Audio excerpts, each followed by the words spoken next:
सलाम, नमस्ते, सत श्री अकाल। मैं हूं रजा और आप देख रहे हैं रजाग्राफी का गाजा वॉर अपडेट। हजरात मोहतरम, डोनाल्ड ट्रंप यानी अमेरिका नेतन्याहू पर बुरी तरह से भड़क गया है और जेन्युइनली भड़का है, क्योंकि यहां बात ट्रंप की नाक और ट्रंप की जबान की है। मोहतरम हजरात, आपको सीधा सीधा बताने जा रहा हूं, लेकिन उससे पहले एक रिक्वेस्ट है। अगर आप हमारे चैनल पर नए हैं तो कम से कम ये तरस खाइए कि अगला बंदा 5-6 साल से अपनी एक छोटी टीम के साथ हमारी मोहब्बत, आपकी मोहब्बत में मिडिल ईस्ट की तमाम डिटेल और गाजा फिलिस्तीन की तमाम डिटेल मैंने आपको दी है। तो इतना आप करें कि हमारे चैनल को सब्सक्राइब करें, मेहरबानी करके। ज़रा सोचिए, आपसे मांगता क्या हूं मैं, सिर्फ इतना कि आप चैनल को सब्सक्राइब कीजिए और दूसरों से करवाइए। हजरात, जो मैंने आपको कल बताया था कि इजराइल की पार्लियामेंट के अंदर अप्रूवल गवर्नमेंट ने दे दिया है, पक्ष विपक्ष ने, कि वेस्ट बैंक पर कब्जा कर लो। यह बात आग की तरह फैली और मैंने कहा था यह बात हिट करेगी, यह बात बढ़ जाएगी। मोहतरम हजरात, नाजरीन, जब यह बात अमेरिका तक पहुंची तो अमेरिका पहले कुछ समय के लिए खामोश रहा कि देखें रिएक्शन क्या आता है। आपके सामने ये लेटर हेड है भाई। इस्लामिक अरब देशों ने तुरंत आलोचना की, जिसमें सऊदी अरब, जॉर्डन, इंडोनेशिया, पाकिस्तान, तुर्की, जिबूती, ओमान, गाम्बिया, फिलिस्तीन, Qatar, Kuwait, Libya, Malaysia, Egypt, Nigeria और दूसरे अरब स्टेट, यानी लगभग अरब और मुस्लिम देशों ने तुरंत नाराजगी जताई और इजराइल पर नाराज हो गए, भड़क गए कि ये कौन सा तरीका है भाई। मतलब फिलिस्तीन पर तुम्हारा कब्जा है, वेस्ट बैंक पर पूरा कब्जा करने जा रहे हो, गाजा को तुमने बर्बाद किया है और ये इंटरनेशनल लॉ का उल्लंघन है। जब अरब देश बुरी तरह से भड़के तो अभी तक जो अमेरिका रिएक्शन देखना चाह रहा था, ट्रंप फौरन भड़क गया। हाँ, अब तो बोलना पड़ेगा। ट्रंप ने कहा कि नहीं, हम ऐसा इजराइल को करने नहीं देंगे, वेस्ट बैंक पर इजराइल को कब्जा नहीं करने देंगे, क्योंकि अरब देशों से हमने वादा किया है और अरब देश हमारा साथ दे भी रहे हैं। हमास के खिलाफ और आतंकवाद के खिलाफ अरब और मुस्लिम देश जब हमारा साथ दे रहे हैं और हमने गारंटी ली है कि इजराइल और कब्जा नहीं करेगा, तो हम नेतन्याहू को यह करने नहीं देंगे। बहरहाल इजराइल पर बुरी तरह से डोनाल्ड ट्रंप खुद भड़के हैं। हजरात, 2-4 दिनों से अमेरिका का वाइस प्रेसिडेंट इजराइल था। अब वो इजराइल में थे, उसी दौरान ये सीन किया उन्होंने, यानी इजराइल ने, कि भाई हम वेस्ट बैंक पर कब्जा करेंगे। तो अमेरिका के वाइस प्रेसिडेंट उस वक्त इजराइल में थे और वो वापस जा रहे थे। वापस उसी दिन कुछ घंटे के बाद उनकी फ्लाइट थी, उन्हें अमेरिका निकलना था। कल की बात है ये। तो हुआ क्या, अमेरिका के वाइस प्रेसिडेंट से पत्रकार ने पूछ लिया इजराइल की ही सरजमीन पर कि ये जो वेस्ट बैंक पर कब्जे का ऐलान किया है, इस पर आप क्या कहेंगे। तो उन्होंने साफ कहा कि ये स्टूपिड पॉलिसी है, स्टंट है, स्टूपिड स्टंट है, पब्लिसिटी स्टंट है, पॉलिटिकल स्टंट है। हम कभी भी वेस्ट बैंक पर कब्जा नहीं होने देंगे। नेतन्याहू की सरकार ने जो ये ऐलान किया है और पार्लियामेंट ने जो फैसला लिया है, अमेरिका खुद इससे ऑफेंड हुआ है कि ये पॉलिसी गलत है, ये तरीका इजराइल का गलत है। हालांकि ये पब्लिसिटी स्टंट है उसकी, लेकिन डोनाल्ड ट्रंप की ये पॉलिसी नहीं है। नेतन्याहू की सरकार यानी इजराइल वेस्ट बैंक पर कब्जा नहीं कर सकती, ना हम करने देंगे, ना डोनाल्ड ट्रंप की ये पॉलिसी है, क्योंकि हमने अरब देशों से, मुस्लिम देशों से वादा किया है। सुनिए। Oh yeah, that was weird. That was weird. I was sort of confused by that. Now I actually asked somebody about it and they told me that it was a symbolic vote, some symbolic vote to recognize or a symbolic vote to annex the West Bank. I mean, what I would say to that is when I asked about it, somebody told me that it was a political stunt, that it had no practical significance. It was purely symbolic. I mean, look, if it was a political stunt, it was a very stupid political stunt, and I personally take some insult to it. The West Bank is not going to... अब जब ये वापस चले गए America के vice president, तो America के विदेश मंत्री फौरन इजराइल आए और उन्होंने इजराइल में उतरते ही मीडिया से बात करके कहा कि ये जो नेतन्याहू की सरकार और ये इजराइल की जो सरकार है, इन्होंने जो ऐलान किया है वेस्ट बैंक में कब्जे का, हम सरासर इसको खारिज करते हैं, क्योंकि इजराइल की इस पॉलिसी को डोनाल्ड ट्रंप सपोर्ट नहीं करते, क्योंकि अगर ऐसा कुछ किया तो डील टूट जाएगी। अब यहां पर नेतन्याहू फंस गया था, क्योंकि कोई भी नेतन्याहू के साथ नहीं खड़ा हुआ, क्योंकि सबको नजर आ रहा था कि चित भी इसकी है और पट भी इसकी है और हरामीपने की इंतहा भी इसी की है। ये तमाम अमेरिका और इजराइल के साथी देशों को भी एहसास हो गया था। अब जब नेतन्याहू ने देखा, क्योंकि नेतन्याहू को ऑफिशियली और अनऑफिशियली ट्रंप के द्वारा एक तरह से धमकी थी और अंदर ही अंदर मामला बिगड़ रहा था, और ट्रंप की तरफ से, ट्रंप के साथियों की तरफ से नेतन्याहू को ये पीछे से एहसास करा दिया था कि अमेरिका तुम्हारा साथ इस मुद्दे पे नहीं देगा, और अगर तुमने ट्रंप के खिलाफ कोई कदम उठाया तो अमेरिका तुम्हें अकेला छोड़ देगा। ये बात आते ही नेतन्याहू का पेट खराब हुआ, दस्त लगे, पैखाने में कई बार जाना पड़ा, सोचना पड़ा कि अब करूं तो क्या करूं, क्योंकि पूरे साल तो मैंने कब्जे की बात की, अब पार्लियामेंट में अप्रूव भी हो गया, तो अब मैं मना कैसे करूं। तो नेतन्याहू ने खेल क्या खेला, नेतन्याहू ने थूक कर चाट लिया और वो बन गया सावरकर, अपनी बात से पलट गया।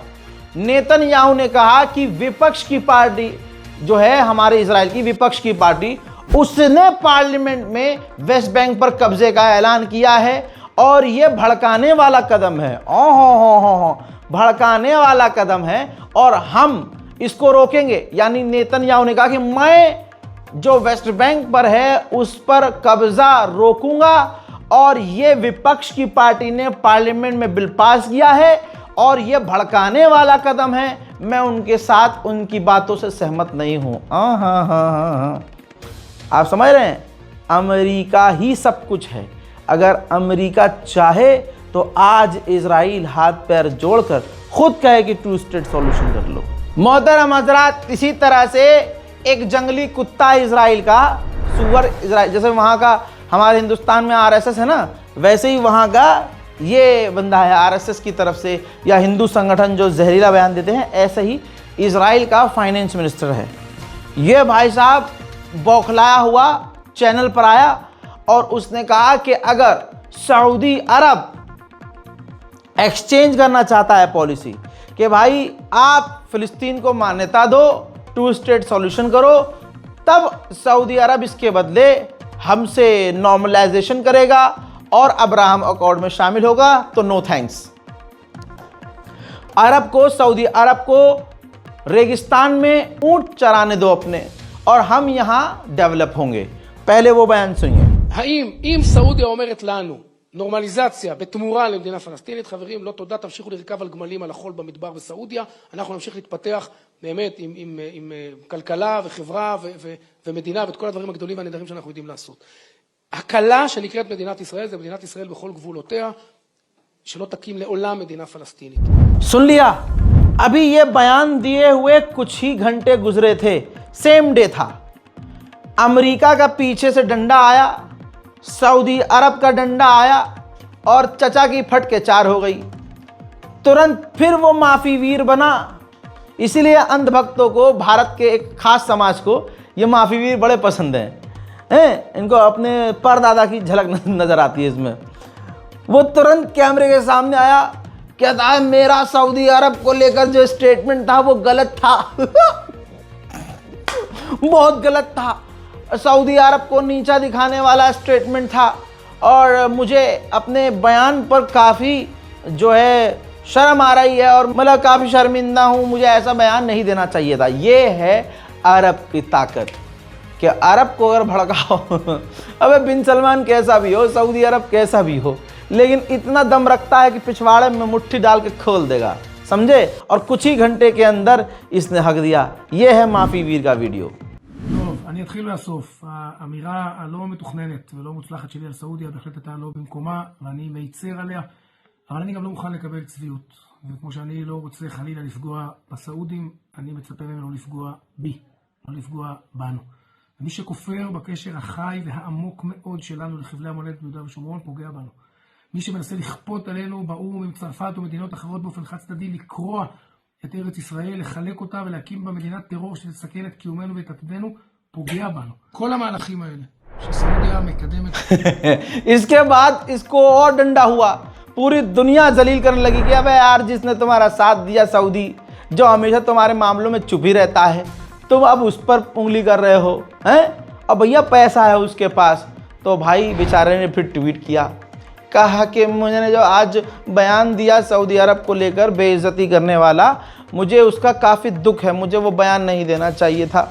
मुझे उम्मीद है कि सऊदी अरब हमें माफ़ करेगा और सऊदी अरब हमारा जो अधिकार है फ़िलिस्तीन पर और दूसरे वेस्ट बैंक में, उसको भी डिनाई नहीं करेगा। यानी हक के साफ करने में पूरी ताकत लगा रहा है ये फाइनेंस मिनिस्टर। लेकिन देखते हैं आगे क्या होता है। लेकिन इससे ये चीज़ है कि अगर मोहम्मद बिन सलमान चाहें तो आप समझ रहे हैं ना, हाथ डाल के खोल देंगे, फट के चार हो जाएगी इनकी।